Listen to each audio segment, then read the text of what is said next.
Good morning guys, welcome to Deepika wisdom. हमने teaching aptitude का एक टेस्ट लिया था, टेस्ट पेपर 3, जिसमें टीचिंग मेथड्स के ऊपर कुछ क्वेश्चंस थे, राइट। तो उसके जो स्कोर्स हैं आप लोगों के, उसमें मैंने देखा बहुत सारे लोगों के जो मार्क्स है वो बहुत कम आए। इसका मतलब आप लोगों को जो भी मेथड्स ऑफ टीचिंग है उसके बीच में डिफरेंस समझ नहीं आया, राइट, या फिर उसका मतलब नहीं समझ आया। तो हम कुछ जो मेन है यहाँ पर जिसमें आप लोगों के ज्यादा मिस्टेक हुए थे उसको हम डिस्कस कर लेते हैं। उसके बाद हम क्वेश्चन पेपर के आंसर्स को डिस्कस करेंगे, राइट। तो सबसे पहले हम चलते हैं सेमिनार की तरफ, देखते हैं कि सेमिनार क्या होता है। Seminar seminar is a seminar in which a small number of participants are present. अब सेमिनार में जो नंबर ऑफ ऑडियंस होते हैं या फिर जो पीपल होते हैं, पार्टिसिपेंट्स होते हैं, वो बहुत कम होते हैं। जैसे एग्जांपल में हम ले सकते हैं 10 to 20 पीपल जो है सेमिनार में प्रेजेंट होते हैं। सेमिनार ज़्यादातर जो है एजुकेशनल इंस्टीट्यूशन में कराई जाती है, राइट, जैसे आपके स्कूल्स हुए, कॉलेजेस हुए। वन पर्टिकुलर टॉपिक, यानी यहाँ पर जो है सिर्फ एक टॉपिक को लेकर लोग डिस्कस करते हैं। टॉपिक सेम होता है, 10 to 20 ग्रुप ऑफ पीपल होते हैं और वो लोग इस टॉपिक पे अपने अपने व्यूज देते हैं। नेक्स्ट हम देखेंगे यहाँ पर क्या क्या होता है। एक पेपर प्रिपेयर करते हैं एक टॉपिक के ऊपर, राइट, उसको प्रेजेंट करते हैं और फिर उसमें डिस्कशन होता है, तो इसे हम कहते हैं सेमिनार। इसके बाद हम आ जाते हैं कॉन्फ्रेंस की तरफ, देखते हैं कॉन्फ्रेंस क्या होता है। कॉन्फ्रेंस में जैसे हमने देखा था सेमिनार में स्मॉल ग्रुप ऑफ पीपल होते हैं 10 to 20, उसी तरह कॉन्फ्रेंस में लार्ज ऑडियंस होती है। इसमें ऑडियंस कब का 100 to 1000 तक हो सकती है, ठीक है, कॉन्फ्रेंस में। और ये जो है मल्टीपल ब्रेकआउट्स इवेंट में होता है, जैसे कि आज एक कॉन्फ्रेंस रख दिया मैंने, ठीक है, उसके बाद इसका आधा पार्ट हमने कल ले लिया, राइट। तो ये 2-3 दिनों का हो सकता है कॉन्फ्रेंस। मल्टीपल लोकेशंस में होते हैं। फॉर एग्जांपल दिल्ली में हो रहा है, ठीक है, उसके बाद मुंबई में हो रहा है, हैदराबाद में हो रहा है, राइट। मतलब सेम टॉपिक पे मल्टीपल लोकेशन पे कॉन्फ्रेंस किए जा सकते हैं। ये जो है सब्जेक्ट स्पेसिफिक होता है या फिर टॉपिक स्पेसिफिक होता है। किसी भी एक स्पेसिफिक सब्जेक्ट या टॉपिक को लेकर ये लोग कॉन्फ्रेंस रखते हैं। इसमें कंकरेंट इवेंट होता है। इसका मतलब क्या हुआ, इसका मतलब ये है कि एक ही हॉल में अलग अलग जगह में अलग अलग कॉन्फ्रेंस को कराए जा रहे हैं, राइट। इसके एजेंडा जो है वो फॉर्मल होते हैं, यानी सब कुछ पहले से ही डिसाइड होता है, कौन से स्पीकर्स को कब बोलना है, कब हमारा लंच का टाइम होगा, कब ब्रेकफास्ट देंगे वो लोग, राइट। सब कुछ जो है पहले से ही डिसाइड होता है। इसे कहते हैं हम कॉन्फ्रेंस। नेक्स्ट हम देखेंगे सिंपोजियम। अब ये जो सिंपोजियम है इससे हम कह सकते हैं कि ये जो है, जैसे हम छोटा अगर कॉन्फ्रेंस करा लें तो वो सिंपोजियम कहलाएगा। और इसमें क्या क्या चेंजेस हो जाएंगे, चेंजेस इतने हो जाएंगे कि जैसे कॉन्फ्रेंस जो है वो 3-4 दिनों के लिए हम कर सकते हैं, तो ये जो सिंपोजियम है इसको हम 3 to 4 डेज के लिए नहीं करते हैं, ये लेस नंबर ऑफ डेज का होता है। इसमें जो है लोग अपने अपने व्यूज को एक्सचेंज करते हैं, राइट। इसमें नंबर ऑफ पीपल कम होते हैं। All features of the conference, यानी कॉन्फ्रेंस के जितने भी फीचर्स है वो हम सिंपोजियम में काउंट कर सकते हैं। स्मॉल नंबर ऑफ ऑडियंस होते हैं इसमें, राइट। तो ये हो गया सिंपोजियम। यानी ओवरऑल हम ये कह सकते हैं कि कॉन्फ्रेंस का जो छोटा पार्ट है वो सिंपोजियम है। नेक्स्ट हम देखेंगे वर्कशॉप। वर्कशॉप क्या होता है। People are engage in intensive discussion and practical activities on a particular subject or a project. यानी वर्कशॉप में जो पीपल होते हैं वो एक्टिव होते हैं, उनके साथ हैंड्स ऑन आर्ट एक्सपीरियंस होता है। यानी जब वर्कशॉप चल रहा होता है उसके साथ में जो स्टूडेंट्स है या फिर जो पार्टिसिपेंट्स है वो पार्टिसिपेट करते हैं, एक्टिविटीज भी साथ साथ करते हैं, यानी उनको हैंड्स ऑन एक्सपीरियंस मिलता है वर्कशॉप में। Students practicing their new skill during the event under the watchful eye of an instructor। यानी वर्कशॉप में कुछ इंस्ट्रक्टर होते हैं, उनकी आंखों के नीचे, यानी ये जो स्टूडेंट्स होते हैं वो वर्क्स हैंड्स ऑन एक्सपीरियंस कर रहे होते हैं। यानी कोई भी एक एग्जीबिशन हुआ, ठीक है, तो वो लोग उसमें पार्टिसिपेट करते हैं। तो होता ये है कि उन्हें खुद एक्सपीरियंस मिलता है, राइट, स्टूडेंट्स को। नेक्स्ट है doing work on a particular issue during a programme. यानी जब वर्कशॉप चल रहा है उसी वक्त जो है बच्चे कुछ ना कुछ वर्क कर रहे हैं वर्कशॉप में, ठीक है, किसी एक पर्टिकुलर थीम को लेकर। तो ये हुआ वर्कशॉप। उसके बाद हम देखेंगे ब्रेनस्टॉर्मिंग। ब्रेनस्टॉर्मिंग क्या होता है? इसमें क्रिएटिव ग्रुप वर्क होता है। ब्रेनस्टॉर्मिंग में कैसे होता है?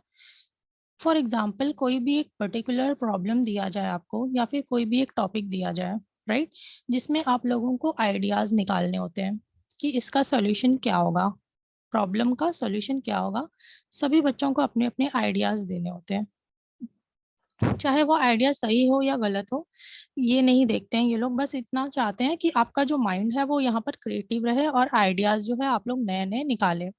A group member produce a large number of ideas quickly on a given topic. ठीक है। उसके बाद participants are then asked to evaluate all ideas and list the best one. Example में हम देख लेते हैं, जैसे एक क्लास है, क्लास के अंदर जो है आपका किसी मैम ने कोई एक टॉपिक दे रखा है, आपको उस पर डिस्कशन करना है, या फिर एक प्रॉब्लम दे रखा है, आपको उसका सॉल्यूशन फाइंड करना है। तो सारे लोग अपने अपने जो एक पेपर में सॉल्यूशन को लिख लेंगे। उसके बाद सभी का जो सॉल्यूशन है उसको काउंट किया जाएगा, उसमें से जो बेस्ट होगा वही एक्सेप्ट होगा। राइट, ये होता है ब्रेनस्टॉर्मिंग। नेक्स्ट हम देखेंगे ह्यूरिस्टिक। ह्यूरिस्टिक मेथड का मतलब क्या होता है? Teacher will give a problem to all students and then she will stand aside and only observe. इसमें ये होता है कि टीचर ने सारे बच्चों को प्रॉब्लम दे दी, ठीक है, उसके बाद टीचर इन्वॉल्व नहीं रहेगी क्लास में, यानी आप लोगों के साथ, और न तो टीचर आप लोगों को सॉल्यूशन फाइंड करने में कोई हेल्प करेगी। आपको आपके प्रॉब्लम का सॉल्यूशन खुद से सॉल्व करना होगा। Each student will find a solution independently, ठीक है, without any help, by doing experiments और रिसर्च। अब इसमें क्या होता है, normally one case paper is provided to the student, यानी एक केस पेपर जो है वो स्टूडेंट को प्रोवाइड किया जाता है, और उसके बाद उसको इस पर थिंक करके, रिसर्च करके, एक्सपेरिमेंट करके उसका सॉल्यूशन खुद से निकालना होता है। तो इसमें क्या होगा, the child becomes a discoverer. ठीक है, जब आप लोग प्रॉब्लम के सॉल्यूशंस को फाइंड करोगे तो आप लोग क्या बन जाओगे, एक डिस्कवरर, और knowledge by developing a spirit of inquiry, यानी आप लोग जो नॉलेज डेवलप करोगे उससे क्या होगा, आपकी स्पिरिट ऑफ इंक्वायरी जो है वो आ जाएगी आपके अंदर, की इंक्वायर करके हमने प्रॉब्लम के सॉल्यूशन को फाइंड किया। राइट, तो ये थे हमारे कुछ मेथड्स ऑफ टीचिंग जिसमें आप लोगों को कंफ्यूजन थे। आई होप सो क्लियर हो गया होगा। तो अब हम चलते हैं क्वेश्चन पेपर की तरफ। हमारा जो पहला क्वेश्चन था,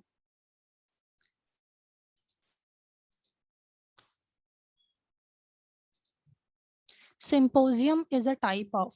तो स्टूडेंट्स, अभी हमने देखा था सिंपोजियम में क्या होता है, डिस्कवरी मेथड तो नहीं होता। डिस्कवरी मेथड अभी हमने देखा था कहाँ होता है, ह्यूरिस्टिक में होता है। राइट, नेक्स्ट हम देखेंगे ऑप्शन सी क्या दिया है, लेक्चर मेथड। तो सिंपोजियम में लेक्चर मेथड तो आ नहीं सकता। लेक्चर मेथड कहाँ होता है, जहाँ पर मैम जो है आपको एक्टिवली पढ़ाती है, और स्टूडेंट्स कौन होता है वहाँ पर, पैसिव लिसनर। तो सिंपोजियम में ये भी नहीं होता। डेमोन्स्ट्रेशन मेथड भी नहीं होता। डेमोन्स्ट्रेशन मेथड जो है क्लास में कराई जाती है, जहाँ पर मैम आपको डेमो देती है और आप उसे देखकर सीखते हो। राइट, तो यहाँ पर इसका न तो ए होगा आंसर, न सी होगा, न डी होगा। इसका आंसर क्या होगा, बी। जैसे कि हमने पढ़ा था सिंपोजियम में डिस्कशन मेथड फॉलो होता है, लोग एक दूसरे से डिस्कस करते हैं। राइट, इसके बाद हम चलते हैं क्वेश्चन नंबर सेकंड की तरफ। क्वेश्चन नंबर सेकंड है, discussion method is useful if. जो डिस्कशन मेथड हमारा होता है वो यूजफुल कब होता है, when the topic is easy. पहला ऑप्शन है आपका, जब टॉपिक बहुत ही इजी होता है। तो ये तो इसका आंसर हो नहीं सकता, क्योंकि अगर टॉपिक बहुत इजी है तो हमें तो डिस्कशन करने की जरूरत ही नहीं है, टॉपिक तो पढ़ते ही हमें समझ आ जाएगा। राइट, सेकंड ऑप्शन क्या है, द टॉपिक इज डिफिकल्ट। अगर टॉपिक थोड़ा बहुत डिफिकल्ट है तो हम यहाँ वहाँ से, जैसे हमारे जो सर्च इंजन है वहाँ से हम सर्च कर सकते हैं, यूट्यूब पर वीडियो देख सकते हैं, ट्विटर में कुछ किसी ने डाल रखा हो वो देख सकते हैं। राइट, हम इसके आंसर्स को ढूंढ सकते हैं और हमें समझ में आ जाएगा। ऑप्शन डी क्या दिया है, नन ऑफ द अबव, तो ये तो हो नहीं सकता। राइट, ऑप्शन सी क्या दिया है, the topic is very difficult. तो स्टूडेंट्स ये जो क्वेश्चन है, discussion method is useful if, इसका आंसर होगा the topic is very difficult. क्यों? अगर देखिए, अगर टॉपिक जो है बहुत ही डिफिकल्ट है, जैसे ह्यूरिस्टिक टीचिंग मेथड है, ये बहुत ही डिफिकल्ट है। आप लोगों ने बहुत जगह से पूछा, आपको सब जगह से अलग अलग व्यूज मिल रहे हैं। कोई कह रहा है ह्यूरिस्टिक मेथड ये होता है, कोई कह रहा है ऐसा होता है, राइट? तो आप लोगों को मेन मतलब जो ह्यूरिस्टिक मेथड का मीनिंग है वो आपको समझ में नहीं आया, तब यहाँ पर ज़रूरत पड़ेगी आपको डिस्कशन मेथड की। आप उस टॉपिक को लेकर अपनी क्लास में मैम के साथ, बाकी स्टूडेंट्स के साथ डिस्कस करोगे, राइट? इसीलिए इसका जो आंसर होगा वो the topic is very difficult, option C correct होगा। नेक्स्ट हम चलते हैं क्वेश्चन नंबर 3 की तरफ। क्वेश्चन नंबर 3 क्या पूछ रहा है? A teacher performs practically and explains in. ठीक है, टीचर जो है वो प्रैक्टिकल कब होती है? लेक्चर मेथड में होती है। लेक्चर मेथड में तो मैम को क्या करना होता है, टीचर्स को सिर्फ बोलना होता है और बच्चे जो है सुन रहे होते हैं बैठ के। डिस्कवरी मेथड में टीचर डिस्कवर करने से बच्चों को तो समझ नहीं आएगा, राइट? क्योंकि डिस्कवर तो टीचर ने किया है। और मोस्टली ये जो काम है डिस्कवरी मेथड, इसमें टीचर इन्वॉल्व भी नहीं होती है, राइट? ये सारे डिस्कवरी मेथड जो है वो बच्चों के लिए होता है। उसके बाद ऑप्शन डी है प्रॉब्लम सॉल्विंग मेथड। तो इस ये प्रॉब्लम सॉल्विंग मेथड में भी बच्चों का ज़्यादा रोल होता है स्टूडेंट्स का, राइट? स्टूडेंट्स को एक प्रॉब्लम दे दिया जाता है, उसके बाद उन्हें उसको सॉल्व करना होता है। ऑप्शन सी देखते हैं क्या है, क्योंकि इसका आंसर ना तो ए होगा, ना बी होगा, ना डी होगा। ऑप्शन सी क्या है? Demonstration method. तो स्टूडेंट्स इसका जो आंसर है क्वेश्चन नंबर 3, इसका आंसर होगा डेमोन्स्ट्रेशन मेथड। क्यों? क्योंकि मैम जो है क्लास में डेमोन्स्ट्रेशन करके सिखाती है, तभी मैम प्रैक्टिकल वे में बच्चों के अंदर स्किल डेवलप करती है किसी टॉपिक को लेकर, right? That's why question number 3 का आंसर ऑप्शन सी होगा। अब हम चलते हैं क्वेश्चन नंबर 4 की तरफ। क्वेश्चन नंबर 4 क्या कह रहा है? CAI stands for. अब ये मैंने आप लोगों को नोट्स में सबसे लास्ट वाली स्लाइड में कुछ फुल फॉर्म्स दिए थे, एब्रीवेशंस, ठीक है? CAI, CML उनके, तो उसी में से मैंने ये क्वेश्चन डाला था यहाँ पर, CAI स्टैंड्स फॉर। तो CAI का जो आंसर है वहाँ पर ये बी होगा, कंप्यूटर असिस्टेड इंस्ट्रक्शन। ओके, इसके बाद हम चलते हैं क्वेश्चन नंबर 4 पे। सॉरी, क्वेश्चन नंबर 4 हमने कर लिया है, क्वेश्चन नंबर 5 पे चलते हैं। देखते हैं क्वेश्चन नंबर 5 क्या पूछ रहा है हमसे। The technology in education is making teaching. अब जो टेक्नोलॉजी एजुकेशन में इन्वॉल्व कर दिया गया है, तो वो हेल्प कैसे कर रहा है? The technology is in education is making teaching, teaching को क्या बना रहा है? ठीक है, टेक्नोलॉजी जब एजुकेशन में यूज हो रहा है तो उससे हमारी टीचिंग कैसी हो रही है? क्या वो लर्नर ओरिएंटेड है, टीचर ओरिएंटेड है, या फिर दोनों है? तो इसका जो आंसर है ये दोनों होगा, क्योंकि जो टेक्नोलॉजी का यूज है वो तो दोनों कर रहा है, यहाँ पर लर्नर भी कर रहा है और टीचर भी कर रही है। टीचर पढ़ाने के लिए कर रही है और लर्नर पढ़ने के लिए कर रहा है। फॉर एग्जाम्पल लैपटॉप हो गए आपके, इंटरनेट हो गया, राइट? मोबाइल फोन हो गए, न्यू न्यू एप्स हो गए जो आप लोग यूज कर रहे हैं, तो ये सारे टेक्नोलॉजी के थ्रू ही हो रहा है। तो ये क्या होगा? इसका answer both A and B. Question number 5 का आंसर होगा ए एंड बी, यानी ये लर्नर ओरिएंटेड भी है और टीचर ओरिएंटेड भी है। अब हम चलते हैं क्वेश्चन नंबर 6 की तरफ। क्वेश्चन नंबर 6 है, विच of the following is more interactive and student centric. यानी इन सब में से कौन सा मोर इंटरैक्टिव भी है और स्टूडेंट सेंट्रिक भी है? तो स्टूडेंट, जब आप लोगों को एक वर्ड ध्यान देना है, जब भी ये स्टूडेंट सेंट्रिक वाला वर्ड आएगा, वहां पर आंसर जो होगा वो आप लोगों का वर्कशॉप होगा, राइट? क्योंकि सेमिनार जो है वो स्टूडेंट सेंट्रिक नहीं होता, यहाँ पर कुछ लोगों के व्यूज को लिए जाते हैं, डिस्कशन होता है, ठीक है, जो एक्सपर्ट आते हैं उनके। और लेक्चर मेथड तो सिर्फ टीचरों के लिए होता है, टीचर क्लास में आकर लेक्चर देती है, बच्चे पैसिवली सुनते हैं। ग्रुप डिस्कशन जो है उसमें हम सिर्फ डिस्कस करते हैं, ठीक है। और यहाँ पर क्वेश्चन में क्या पूछा है? मोर इंटरैक्टिव एंड स्टूडेंट सेंट्रिक दोनों होते हैं। तो दोनों कहाँ पर होता है? वर्कशॉप में होता है। हमने इसके पहले पढ़ा भी था कि वर्कशॉप में स्टूडेंट्स जो है हैंड्स ऑन एक्सपीरियंस करते हैं। तो हैंड्स ऑन एक्सपीरियंस करते वक्त हम पूरे इंटरैक्टिव होते हैं, राइट? एक्टिव भी होते हैं, और वर्कशॉप स्टूडेंट सेंट्रिक भी होता है। इसीलिए क्वेश्चन नंबर 6 का आंसर होगा बी। नेक्स्ट हम देखते हैं क्वेश्चन नंबर 7 क्या है। ओके, क्वेश्चन नंबर 7 है the use of teaching ads is best justified on the grounds of. Teaching add का सबसे ज्यादा यूज जो है वो किस लिए किया जाता है ग्राउंड लेवल पे, राइट। अब ऑप्शन में क्या दिया है यहाँ पर, minimizing discipline problems in the classroom, right. तो ये जो, सॉरी इनडिसिप्लिन है यहाँ पर, minimizing indiscipline problems in the classroom, तो ये तो सेंटेंस पढ़ के ही लग रहा है कि निगेटिव है, राइट। ये इसका आंसर होगा नहीं। नेक्स्ट ऑप्शन क्या है, ऑप्शन सी को देखते हैं, attracting students attention in classroom. क्या हम टीचिंग एड सिर्फ इसलिए यूज करते हैं कि स्टूडेंट का जो अटेंशन है या फिर स्टूडेंट को हम अट्रैक्ट कर पाए? नहीं, ये भी इसका आंसर नहीं होगा। इसमें मोस्ट दिया है, ठीक है, सबसे ज्यादा कौन सा आंसर राइट है, राइट। तो इसमें आप लोगों को पढ़ते हुए ये भी लगेगा कि हाँ ऑप्शन डी भी राइट है, ऑप्शन सी भी राइट है, लेकिन आपको क्या ढूंढना है इसमें से सबसे ज्यादा कौन सा सुटेबल है, राइट। तो ऑप्शन सी तो होगा नहीं, क्योंकि हम सिर्फ स्टूडेंट को एक्टिव रखने के लिए नहीं करते हैं। नेक्स्ट है effective engagement of positive students in learning task. अब देखिए ये सेंटेंस आप लोगों को पढ़कर लग रहा होगा कि इसका आंसर ये होना चाहिए, लेकिन ये इसका आंसर नहीं होगा। क्यों नहीं होगा? क्योंकि यहाँ पर क्या कह रहा है, ये effective engagement of positive students, ये सिर्फ और सिर्फ पॉजिटिव स्टूडेंट्स की बात कर रहा है। लेकिन क्लास में क्या हम ऐसे कह सकते हैं कि सिर्फ जो पॉजिटिव स्टूडेंट्स है वही हमारे क्लास में रहें, बाकी सब क्लास से निकल जाए या बाहर हो जाए? नहीं, हम ऐसा नहीं कर सकते हैं। क्लास में सभी तरह के स्टूडेंट्स होते हैं, राइट। तो टीचिंग एड हम सिर्फ पॉजिटिव स्टूडेंट्स के लिए तो यूज नहीं कर सकते हैं। तो इसका जो करेक्ट आंसर है वो होगा option B, optimizing learning outcomes of students. यानी स्टूडेंट्स के जितने भी ओवरऑल लर्निंग होती है, ठीक है, वो अच्छी होने के लिए जितने भी डेवलपमेंट होते हैं, जो 3 हमारे ब्लूम्स टेक्सोनॉमी के डेवलपमेंट है, उसके लिए हम जो है टीचिंग एड का यूज करते हैं, राइट। तो क्वेश्चन नंबर 7 का आंसर होगा ऑप्शन बी। अब हम देखते हैं क्वेश्चन नंबर 8। क्वेश्चन नंबर 8 क्या है यहाँ पर, which of the following best describe students working together in a group to perform a learning task.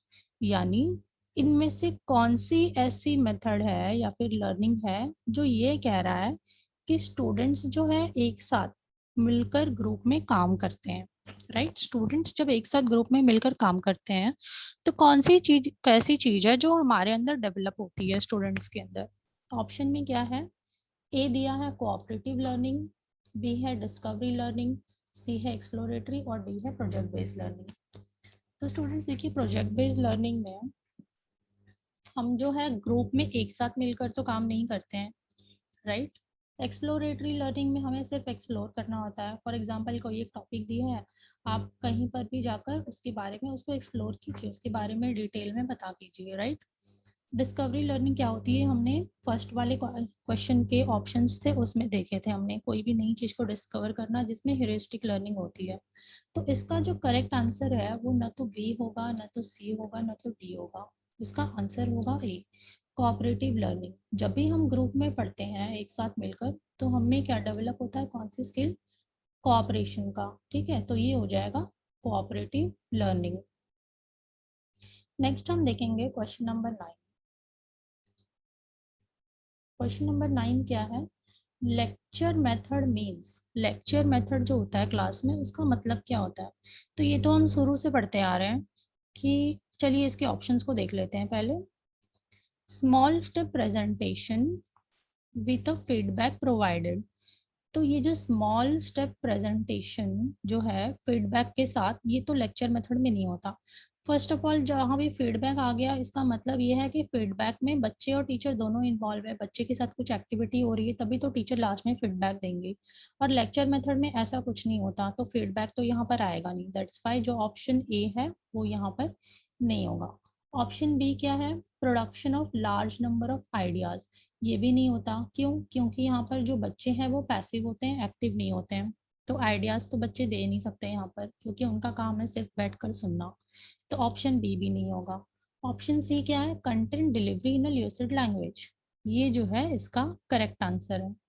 Question number 9 का, यानी टीचर क्लास में आके लेक्चर मेथड में सिर्फ कंटेंट को डिलीवरी करती है ल्यूसिड लैंग्वेज में, यानी जो भी लैंग्वेज आपकी क्लास में चल रहा होता है, for example English, Hindi, Marathi, maths, जो भी है, मैम सिर्फ उसके कंटेंट को लेक्चर मेथड में आकर डिलीवर कर देती है आप तक, राइट। और ऑप्शन डी देख लेते हैं क्या है, use of teaching add procedure. तो लेक्चर मेथड में टीचिंग एड का यूज तो हम करते नहीं है, क्योंकि लेक्चर मेथड का मतलब ही है क्लास में आकर कंटेंट को समझाना या फिर पढ़ाना, राइट। अब हम चलते हैं क्वेश्चन नंबर 10 की तरफ। क्वेश्चन नंबर 10 क्या है आपका यहाँ पर, discussion in group is related to. ठीक है, जो हम ग्रुप में डिस्कस करते हैं वो किससे रिलेटेड है। ऑप्शन में क्या है, production of large number of ideas. Next है कंटेंट डिलीवरी इन ल्यूसिड लैंग्वेज, तो ये तो हमने देखा था, ये लेक्चर मेथड में आएगा, right. Use of teaching add procedure, ये भी नहीं होगा इसका आंसर। नेक्स्ट, क्योंकि टीचिंग एड डिस्कशन मेथड में तो टीचिंग एड की जरूरत ही नहीं है हमें। नेक्स्ट है theme based interaction among participants, तो ये भी थीम बेस्ड इंटरेक्शन जो है ये भी डिस्कशन ग्रुप में नहीं होता, राइट। नेक्स्ट, और ऑप्शन ए क्या कह रहा है, production of large number of ideas. तो गाइस जब हम ग्रुप में बच्चों के साथ एक साथ डिस्कस कर रहे हैं, सारे बच्चे ग्रुप में मिलकर, तो उनके दिमाग में आइडियाज जनरेट हो रहा है, आइडियाज क्रिएट हो रहा है, राइट। तो इसीलिए ऑप्शन क्वेश्चन नंबर 10 का जो आंसर होगा वो ऑप्शन में ए होगा, production of large number of ideas. Next हम देखेंगे question number 11, brainstorming means. Brainstorming का मतलब हमने स्टार्टिंग में देखा था, राइट। तो अब देखते हैं इसके आंसर क्या होंगे। ऑप्शन में क्या है, small step presentation with feedback provided. तो ब्रेनस्टॉर्मिंग में फीडबैक दी नहीं जाती है, राइट। ब्रेनस्टॉर्मिंग में हमने क्या पढ़ा था, क्या होता है, बच्चे जो है एक प्रॉब्लम या फिर टॉपिक पे अपने अपने आइडियाज को लिखते हैं किसी पेपर में सारे स्टूडेंट, उसके बाद वो सबके सामने रखा जाता है आइडियाज, फिर उसमें से जो बेस्ट है उसे हम चूज करते हैं। तो उस हिसाब से देखा जाए तो इसका जो आंसर है वो होगा production of large number of ideas. Question number 11 का करेक्ट आंसर होगा बी। बाकी के ऑप्शन को भी देख लेते हैं।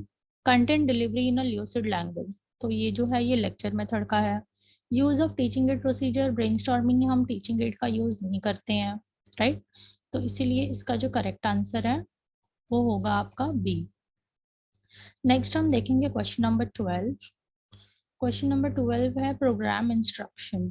ठीक है, अब ये जो प्रोग्राम इंस्ट्रक्शन है ये क्या होता है या फिर इसमें क्या होता है, तो ये भी हमने लेक्चर के वक्त बताया था मैंने।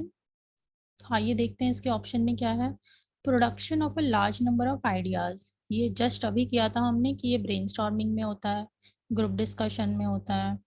नेक्स्ट है कंटेंट डिलीवरी इन अ ल्यूसिड लैंग्वेज, ये जो है ये लेक्चर मेथड का है, तो ये भी इसका आंसर नहीं हो सकता।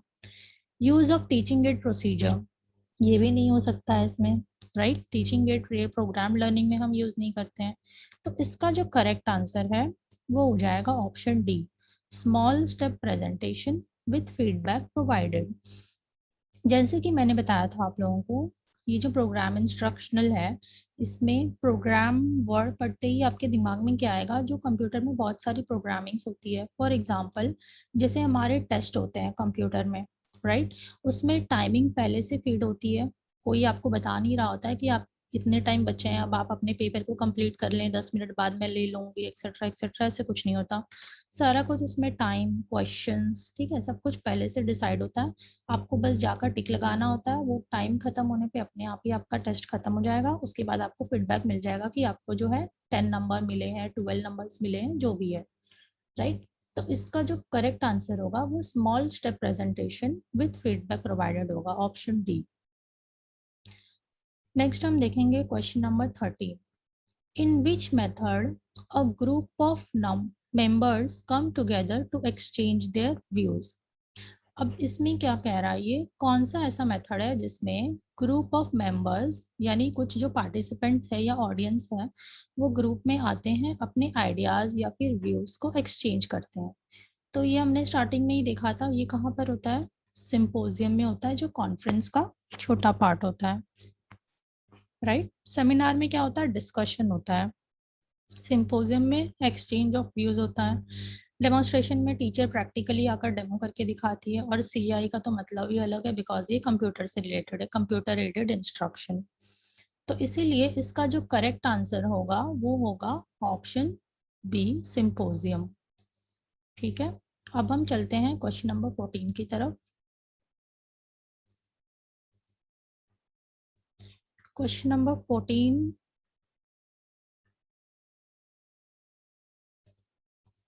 Which is not true about project method. यानी अब देखिए यहाँ पर नॉट लगा हुआ है, राइट। नॉट का मतलब ये है कि कोई भी 3 ऑप्शन सही है और एक गलत है जो आपको चूज करने हैं। ये आप लोग क्वेश्चन पढ़ते वक्त ध्यान से नहीं पढ़ते हैं और फिर आपको लगता है कि हाँ ये भी सही है, ये भी सही है, जो सही है उसमें से कोई एक टिक लगा देते हैं या फिर जो मोस्ट सुटेबल है उसमें टिक लगा देंगे। इसलिए क्वेश्चन पढ़ते वक्त बिल्कुल ध्यान से पढ़िएगा। यहाँ पर क्वेश्चन दिया है which is not true about project method. Project method के बारे में कुछ लाइनें दी, स्टेटमेंट दिया गया है यहाँ पे, उसमें से कौन सा सही नहीं है उसे हमें ढूंढना है। तो ऑप्शन ए क्या है, it is purposeful activity. Project method हम किसी भी एक पर्पस के लिए करते हैं, तो ये करेक्ट है। सेकंड है, it proceeds in a social environment. Project method एक सोशल एनवायरनमेंट में किया जाता है, तो सही है, ये भी करेक्ट है। ऑप्शन सी क्या है, it is accomplished in social life. This is also correct, क्योंकि जब सोशल एनवायरनमेंट में होता है तो सोशल लाइफ में भी होगा, राइट। अब देखते हैं ऑप्शन डी क्या है, it is a teacher centred activity. तो स्टूडेंट्स ये देखिए, ये जो है ऑप्शन ये गलत है, प्रोजेक्ट मेथड को लेकर ये सही नहीं है। क्यों? क्योंकि प्रोजेक्ट मेथड जो है वो तो स्टूडेंट्स के लिए होता है, टीचर के लिए नहीं होता। Project method is a student centred activity, अगर यहाँ पर लिखा होता तब ये करेक्ट होता, लेकिन यहाँ पर लिखा है टीचर सेंटर्ड एक्टिविटी, तो फिर ये जो आंसर है ये गलत है। नेक्स्ट हम देखेंगे क्वेश्चन नंबर 15। क्वेश्चन नंबर 15 क्या है, a good role play method does not include. देखिए यहाँ पर भी नॉट दिया है कि एक जो सबसे अच्छा रोल प्ले मेथड होता है उसमें कौन सी ऐसी चीज है जो नहीं होनी चाहिए। ऑप्शन में क्या दिया है, इंटरेस्टिंग स्टोरी, तो भाई ये तो होनी चाहिए, राइट। जब हम रोल प्ले कर रहे हैं, जब तक स्टोरी इंटरेस्टिंग नहीं होगी तब तक कोई क्यों देखेगा किसी रोल प्ले को, वो लोग तो बोर होकर चले जाएंगे, उनका टाइम वेस्ट होगा। कुछ लोग सोचेंगे छोड़ो, इससे अच्छा हम कहीं और देख लेंगे, कहीं पढ़ लेंगे, इतना टाइम कौन देगा इसके लिए, राइट। नेक्स्ट है अलाइव डिस्कशन, अलाइव डायलॉग। तो अलाइव डायलॉग्स भी होना चाहिए। जब आप रोल प्ले कर रहे हैं तो वो अच्छा कब होगा, तभी होगा ना जब उन्हें लगेगा कि हाँ कितने अच्छे डायलॉग्स बोल रहे हैं, सारे डायलॉग्स अलाइव है, राइट, जो हमें समझ में आ रहा हो। ऑप्शन सी क्या है, वेरी लॉन्ग प्ले। और ऑप्शन डी में क्या दिया है, सब्जेक्ट फुल ऑफ फीलिंग्स। तो फीलिंग्स तो जरूर होनी चाहिए, ठीक है, रोल प्ले में, तभी लोगों को लगेगा कि हाँ जो भी हो रहा है वो सब रियल है, रियल लग रहा है, और उनका जो इंटरेस्ट है वो आता जाएगा रोल प्ले में। लेकिन ऑप्शन सी क्या है, ऑप्शन सी है वेरी लॉन्ग प्ले। अगर आपका जो रोल प्ले है वो बहुत ही लंबा, समझ लीजिए तो 2 या 3 घंटे का होगा, तो क्या कोई आएगा आपके प्ले को देखने? नहीं आएगा। क्यों?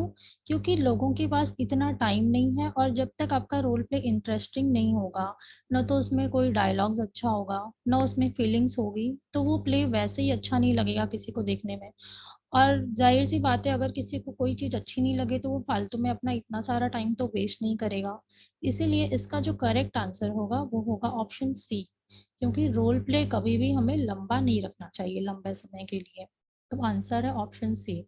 आई होप सो इस वीडियो को देखकर आपके सारे जो डाउट्स है वो क्लियर हो गए होंगे, सारे आंसर्स को लेकर, राइट। तो अगर आपको वीडियो अच्छा लगे तो please like, share and subscribe our channel. Thank you, thank you so much.